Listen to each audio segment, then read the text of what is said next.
की तरबियत के हवाले से हम हमेशा से देखते हैं कि कुछ ना कुछ बच्चों में हम इतने बड़े हो जाते हैं, कोई ना कोई एहसास कमतरी हमारे अंदर मौजूद होती है। चाहे वो किसी चीज़ के हवाले से हो, चाहे वो हमारी गुर्बत के हवाले से हो, चाहे वो कोई ऐसे कम्प्लेक्सेस होते हैं जो हमारे जहन में बना दिए जाते हैं कि आपको ये रंग सूट नहीं करता, ये चीज़ आपके लिए नहीं बनी है, या हमारे पास ये चीज़ें मौजूद नहीं है। बहुत सारी चीज़ें ऐसी होती हैं जो हमने बचपन में एक्सपीरियंस की होती हैं और बड़े होकर हमें समझ आती है कि हमने सारा बचपन अपना जो है उस एहसास से कमतरी में गुजारा है। ये क्यों बच्चों में डेवलप होता है, इस हवाले से जानते हैं, और बड़े होकर किस तरह से उनकी जहनी सेहत और जो हम अपनी डेली लाइफ में एक्सपीरियंस कर रहे होते हैं वो किस तरह से मुतासिर होती है। हमारे साथ मौजूद हैं डॉक्टर उसवा शहबाज साहिबा जो कि माहिर नफ्सियात हैं। अस्सलाम वालेकुम, कैसी हैं आप? I'm good. बहुत बहुत शुक्रिया प्रोग्राम में आने के लिए। और ईस्टर्न बहुत सूट करता है आपको। Thank you very much. अच्छा डॉक्टर उसवा, मैं आपसे जानना चाहती हूँ कि बचपन में ना हम देखते हैं जब हम किसी के घर जाते हैं या किसी के पास हमारे पास अगर बचपन में साइकिल मौजूद नहीं है, वो टॉयज़ मौजूद नहीं है और हमें वो ऑपरेट नहीं करना आता, बचपन में अगर हमारे पास कंप्यूटर मौजूद नहीं था तो किसी के घर वो मौजूद था, तो हमें वो अगर चलाना नहीं आता था या अगर हमें टॉयज़ के नेम्स नहीं आते थे तो हमें ना एक हल्का सा कम्प्लेक्स रहता था। हम आपस में बच्चों की बॉडी लैंग्वेज से पता चल जाता था कि ये कम्प्लेक्स में या ऐसा कुछ है, तो वो हम डालते हैं बच्चों के जहन में, या फिर अगर आपके वसाइल ही इतने महदूद हों, जैसे होता है ना, मुझे लगता है गुर्बत से बड़ा कोई कम्प्लेक्स नहीं होता। अगर आपने अपना बचपन गुर्बत में गुजारा है तो आप कहीं ना कहीं एहसास कंपनी में चल रहे होते हैं, तो फिर इसमें वालिदैन क्या कर सकते हैं, क्योंकि वो तो एक तरह से मजबूर होते हैं ना, वो सब चीज़ें नहीं प्रोवाइड कर सकते हैं, तो ये तो बच्चा ऑटोमेटिकली अपने अंदर एब्जॉर्ब कर रहा होता है।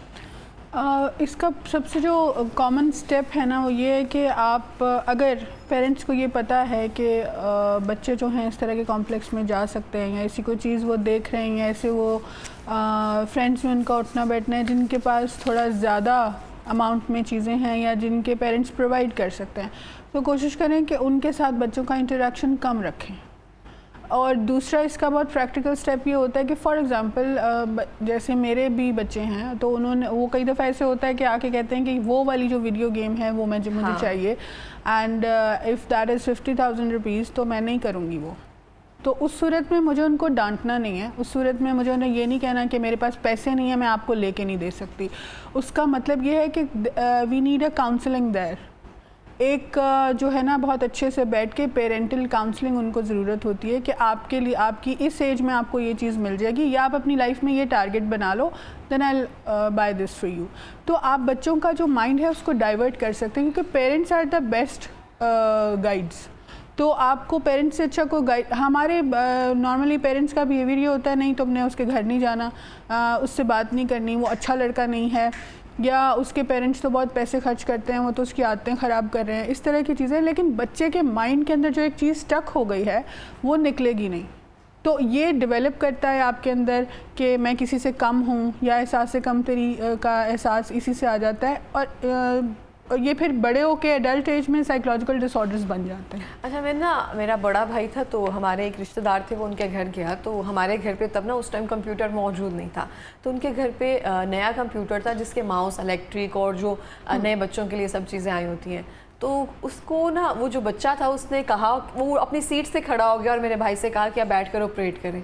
उसको तो माउस भी नहीं चलाना आता था, तो 1 से 2 बार ऐसे हुआ तो घर आके उसने कहा मुझे कंप्यूटर ही चाहिए, मैंने उस चीज़ को बाय करना ही करना है। तो काफ़ी टाइम तक ना वो चीज़ फील होती है शायद कि ये हमारे पास नहीं है, या फिर एक शर्मिंदगी का बच्चों को भी एहसास होता है, हमें लगता है शायद बड़ों को ही होता है। तो ये शर्मिंदगी जो है ये कब एहसास कमतरी में बदल जाती है, ये हम कैसे पता चल सकते हैं? देखिए विश फुलफिलमेंट जो होती है ना 2 तरीके की होती है। एक ये कि आपने बच्चे को किसी तरह से कहीं से लोन उठाया, कोई चीज़, अगर पेरेंट्स इन दैट केस के अफोर्ड नहीं करते वो चीज़, और आपने बच्चे की ज़िद मानी, और ये इस तरह से भी अगर आप बच्चे के साथ डील कर रहे हैं तो आप उसको एक नेगेटिव चीज़ बता रहे हैं कि भाई ठीक है बाय हुक और बाय क्रुक हमने वो चीज़ करनी होती है जो हमारा दिल चाह रहा है। पहली बात तो ये कि पेरेंट्स उनको गाइड करेंगे। दूसरी बात ये कि अगर आपका बच्चा फॉर एग्जांपल कोई चीज़ नहीं उसको अंडरस्टैंड कर रहा या कोई ऐसी चीज़ है तो आप उसको ये बता दें कि ठीक है भाई आप ये करो, आप ट्राई करो, अपने फ्रेंड के पास जाओ या ऐसी कोई चीज़ करो, या फॉर एग्जांपल जैसे क्लब्स होते हैं, अब एक चीज़ मैं अपने बच्चे को बाय करके नहीं दे सकती, तो लेकिन उसका ये होता है कि सेंटर्स बने होते हैं, जैसे गेमिंग सेंटर्स हो गए, कंप्यूटर सेंटर्स हो गए, तो हम उसका एक्सपीरियंस जो है ना उस चीज़ के साथ करा सकते हैं, बजाय इसके कि हम उसको ये कहेंगे मैं 50,000 या 1 लाख किसी से लोन लूँगा फिर मैं तुम्हें लेके देता हूँ, ये भी हम नेगेटिव इम्पैक्ट बच्चे के ऊपर डाल देते हैं। ऑफकोर्स आदत भी पड़ जाती है बच्चों को ऐसे कि आप उससे लेकर हमें ले दें, हाँ बाद में आप दे दें उसको, तो ये इसी तरह से फिर जो है ना वो फाइनेंशियल क्राइम्स में बच्चे पड़ जाते हैं, चोरी करेंगे घर से या फिर बताए बगैर जो है वो ऐसी एक्टिविटीज़ करेंगे। ये सारी चीज़ें जो हैं, बच्चा अपनी चीज़ें भी अपेरेंटली पूरी कर रहा है बाय हुक और बाय क्रुक, लेकिन अंदर जो एक साइकोलॉजिकल डिसऑर्डर उसके क्रिएट हो रहा है ना, वो एहसास कमतरी है जिसके बारे में हम बात करें। एहसास कमतरी इट्स सेल्फ एक बहुत बड़ा डिसऑर्डर है। जैसे नार्सिसिस्टिक पर्सनैलिटी होती है कि किसी को कुछ समझना ही नहीं है कि मैं बहुत सुपीरियर हूँ, इसी तरह से जो है वो एहसास कमतरी, और ये इसकी बहुत सारी ऐसी चीज़ें होती हैं कि फॉर एग्ज़ाम्पल मेरे अंदर बहुत सारी क्वालिटीज़ हैं भी, क्योंकि मुझे एहसास कमतरी का मसला है, मैं अपने आप को लोगों से इन्फीरियर समझती हूँ, तो मैं उसको जो है वो डिस्प्ले उस तरीके से नहीं कर सकूँगी, तो एडल्ट एज में बहुत सारे इश्यूज हो जाते हैं। अच्छा, बहुत सारे लोग जो एहसास कमतरी का शिकार होते हैं वो कुछ और करने की कोशिश करते हैं। अगर आपने सादा सा सूट पहना हुआ है तो मुझे है कि कल उसवा ने आना है और मुझे उससे मिलना है, तो मैं जाकर बाजार से 5,000 का जोड़ा खरीद के लाऊंगी। बिल्कुल। और हालांकि आपने सादा सा पहना होगा, आपको मुझसे प्रॉब्लम नहीं है, लेकिन वो मेरे अंदर की एहसास कमतरी है जो मुझे ये करने पर मजबूर कर रही है। उस चीज़ को ओवरकम हम कैसे कर सकते हैं? देखिए, ये एहसास कमतरी से ज़्यादा इनसिक्योरिटी होती है, पर्सनल इनसिक्योरिटी और लैक ऑफ कॉन्फिडेंस, कि आप जैसे एहसास कमतरी के 2-4 जो है ना वो जैसे इंग्रेडिएंट्स होते हैं इस डिसऑर्डर के, कि अगर आप बहुत अच्छा चीज़ हो सकता है आप मुझसे बहुत अच्छा परफॉर्म कर सकती हैं चीज़ों को, लेकिन क्योंकि आपके अंदर इनसिक्योरिटी आप नहीं कर पाएंगे, या हो सकता है फॉर एग्जांपल मैं आपका काम नहीं करना चाहती, लेकिन अगर मुझे एहसास कमतरी है तो मैं आपको ना नहीं बोल सकती, और मैं अपना बहुत अच्छा परफॉर्मेंस भी जो है उसको कुछ नहीं समझूंगी कि नहीं मुझे वैसा करना चाहिए था। आपने देखा है कुछ ऐसे लोग जो बिल्कुल कई दफ़ा सेटिस्फाई कभी भी आपको नज़र नहीं आएंगे, वो अगर फॉर एग्जांपल एक बहुत ड्रीम कार थी उनकी, वो ले ली एंड उसके बाद नहीं यार मेरे दोस्त के पास वो है मुझे वो भी चाहिए, या वो ले लेता तो वैसे होता।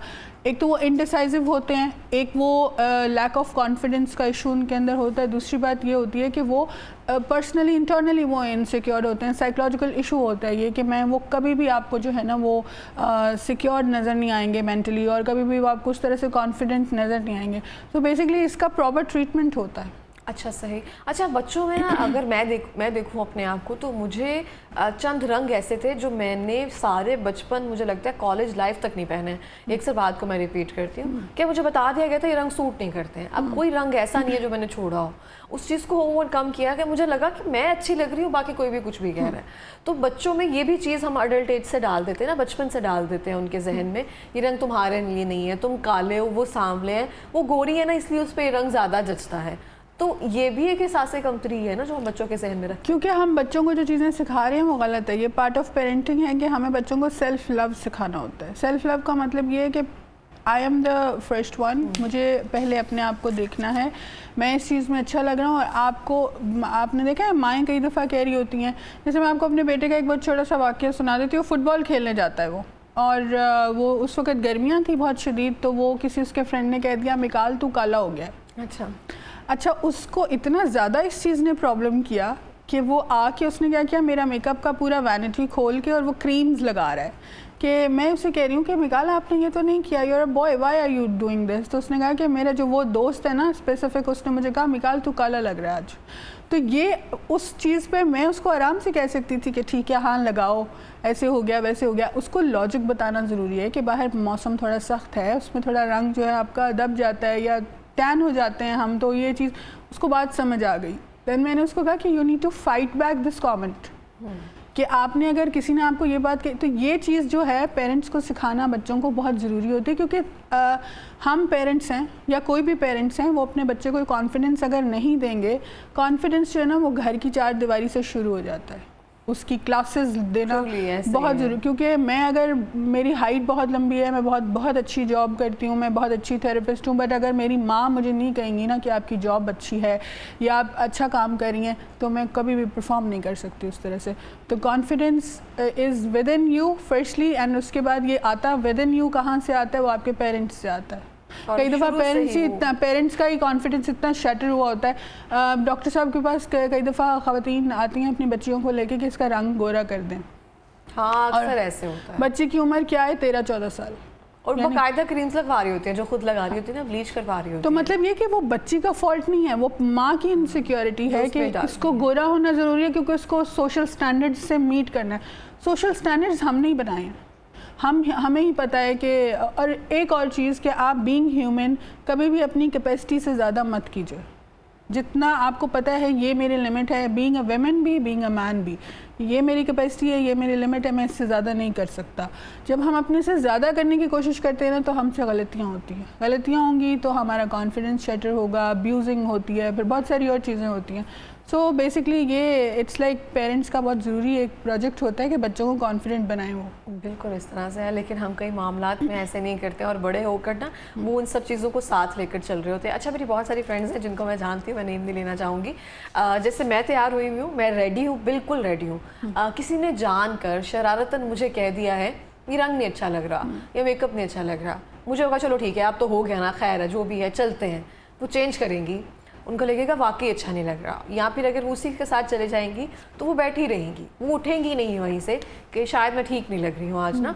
तो उस चीज़ को हम कैसे कर सकते हैं? जैसे आपने कहा ना ये कॉन्फिडेंस ही हमारा शैटर कर दिया जाता है, ये इनडिसाइसिवनेस आ जाती है ना आपके अंदर। फिर क्यों, देखें आप जो हैं वो हैं, मैं गोरी हूँ, काली हूँ, लंबी हूँ, मोटी हूँ, जैसी भी हूँ, अगर मैं अपने आप को वैसे ओन नहीं करूँगी ना, तो मुझे अगर दूसरा बंदा, एक छोटा सा आप प्रैक्टिकल अगर करके देख लेंगे, एक रूम में अगर 4-5 लोग बैठे हुए हैं और आप एक क्वेश्चन जाके करें ये ब्लू कलर मुझ पे कैसा लग रहा है, तो हो ही नहीं सकता कि हर बंदा आपको पॉजिटिव कमेंट देगा, मिली जुली राय। लेकिन अगर उसी रूम में आप दोबारा जाएं और आप कहें कि यार ये ब्लू कलर तो मुझ पे बहुत अच्छा लग रहा है, आई एम वंडरिंग कि ये कितना अच्छा लग रहा है, तो वो आपको पॉजिटिव कमेंट्स आने शुरू हो जाएंगे। इसका मतलब क्या है कि आप खुद कॉन्फिडेंट हैं जो आपने पहना हुआ है या जो चीज़ आप करते हैं। फॉर एग्जांपल लोग कहते हैं आप साइकोलॉजिस्ट हैं, साइकोलॉजी का तो पाकिस्तान में कोई स्कोप ही नहीं है। अच्छा, तो मैं लोगों से कहती हूँ कि जो मेरे पास मरीज़ आते हैं ना, उनसे पूछेंगे साइकोलॉजी का स्कोप है या नहीं। और अगर दूसरी चीज़ ये है कि आपको अपने आप को सिक्योर करना आना चाहिए, आपको अपने आप को सोशली जो अगर आप सिक्योर नहीं कर सकते, the way I am, this is it. Doctor Usma, आपको कभी कोई एहसास कमतरी रही जैसे कि बचपन से लेकर अब तक? होता है ना कि बचपन में माँ बाप अपनी तरबियत कर रहे होते हैं, लेकिन हम अपने हर बात में इतने ओपन नहीं होते हैं, कुछ चीज़ें हम अपने अंदर जज्ब करते जाते हैं और बता भी नहीं सकते हैं खुलकर, लेकिन हम खुद ही उसके साथ चल रहे होते हैं। तो कोई रही ऐसे ऐसा कुछ बड़ी चीज़ नहीं है, क्योंकि मैं शुरू से ये कहते हैं ना सेल्फ हीलिंग पर्सनालिटीज़ होती है ना, लेकिन वो तो बाद में हील होती है ना, कहीं दिल में बात आई होती है ना। एज एन साइकोलॉजिस्ट अगर आप बताएं कि वो बचपन में अभी बात बड़ी नहीं लग रही है, उस टाइम पे तो वो एक होता है आपके साथ कि आप उसके साथ चल रहे होते हैं। कुछ मुझे ऐसा इतना बिग याद नहीं है। मतलब मेरी माँ जो है ना वो बहुत सिस्टमेटिक चलती रही हैं हमारे साथ, यानी हम 4 बहनों का एक भाई था और उसको कभी लगता ही नहीं था कि वो लड़का है, मतलब उसको कोई ऐसी डीलिंग नहीं कभी मिली। तो और हमें ना किसी चीज़ से मना किया गया, ना कोई ऐसी चीज़ की, सिर्फ एक उनका होता था कि आपने शाम की नमाज के बाद बाहर नहीं रहना, दैट्स ऑल।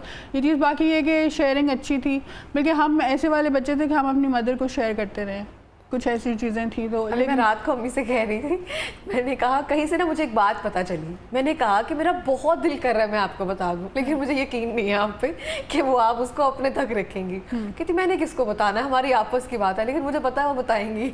लेकिन फिर भी मैंने उनको बताई, वो बात भी ऐसी थी कि आगे ना जाए, लेकिन उन्होंने मुझसे वादा तो कर लिया, कहती मैं नहीं बताऊंगी, लेकिन मुझे लगता है वो बता देंगी। तो एक शेयरिंग कैपेसिटी जो है ना वो इतनी स्ट्रॉन्ग होनी चाहिए कि आप बताए बगैर रह ना सकें। मेरे साथ एक चीज़ ये है कि मेरी अगर मुझे कोई प्रॉब्लम है, कोई मसला है, तो मुझे लगता है कि I am the only one जो इसको हील कर सकता है। मैं शेयर नहीं करती किसी ने अगर मुझे कॉल मैसेज नहीं किया या अगर मैं परेशान हूँ तो मुझे लगता है कि मैं ही उसको सॉल्व करूँगी, तो मैं अपने आप से फ़ाइट करके और उसको सॉल्व कर लेती हूँ। मेरी बहुत कम चीज़ें जो हैं, जैसे अभी कुछ 2 दिन से मुझे शदीद एक साइड पे हेडेक हो रहा है, वो क्लस्टर हेडेक कई दफ़ा हो जाता है, तो वो आपको स्ट्रेस की वजह से होता है। किसी भी चीज़ का स्ट्रेस आपकी लाइफ में हो सकता है और लोगों को लगता है साइकोलॉजिस्ट की लाइफ में स्ट्रेस नहीं होगा, दैट्स वेरी स्टूपिड थिंग। तो वो अब मेरी मदर को या मेरे घर वालों को या मेरी फैमिली को, इवन मेरे हस्बैंड को भी ये चीज़ नहीं पता that I am taking stress of something, तो उसकी वजह से ये चीज़ हो रही है। Otherwise I am a healthy person. तो लेकिन मुझे ये पता है कि दिस इज़ माई स्ट्रेस, इसको मैंने खुद सॉल्व करना है। तो दैट्स वाई जब आपकी ऐसी पर्सनैलिटी होती है ना, अब आप शेयर नहीं करते तो एक तो वो स्ट्रांग हो जाती है, दूसरा आप कॉन्फिडेंट होते हैं कि I am the only healer. ये एनर्जी मुझे लगता है कि हर ह्यूमन को चाहिए होती है कि I am the only healer. जब हम दूसरों से एक्सपेक्टेशंस कम हो जाती हैं कि फलां टाइम पर फ़ोन नहीं किया, मुझे पूछा नहीं, मुझे देखा नहीं, मुझे कहा नहीं, चाहे वो पार्टनर है। फॉर एग्जाम्पल आप देखें ना कि अगर मैं किसी के साथ शेयर भी करूँ, लेट्स से मैंने आपको फ़ोन किया, उनको फ़ोन किया, किसी को बताया, या अपने हस्बैंड को, माँ को बता दिया, तो क्या होगा कि I will be expecting next hour के यार मैंने इसको बताया था मेरी हेल्थ अच्छी नहीं है, आपने मुझे पूछा ही नहीं दोबारा, तो ये हम क्यों करें? ये आपको बंदा बशर है, हो जाता है भाई, पूछ लो हमसे। हाँ। अच्छा लगता है। एडिक्ट हो जाते हैं ना आप इन चीज़ों के लिए। और दूसरी बात ये कि सबसे पहले आपका कॉन्फिडेंस शटर हो जाता है, आपके अंदर ग्रजेस आ जाते हैं लोगों को लेके, बहुत सारी चीज़ें हो जाती हैं। सब पहली बात ये कि आपको कॉन्फिडेंट होना चाहिए ख़ुद से कि मैं अपने इश्यूज सॉल्व कर सकता हूँ। ये आपके अंदर थोड़ा सा नॉर्मलाइज, एक कहते हैं ना सिस्टमेटिक सिस्टम एक ऑन हो जाता है कि यार मैं अपनी चीज़ें खुद सॉल्व कर सकता हूँ, मुझे I don't need anybody. When ये वाली फीलिंग जो है ना अपीयर हो जाती है कि आई डोंट नीड एनीबडी, इसका मतलब ये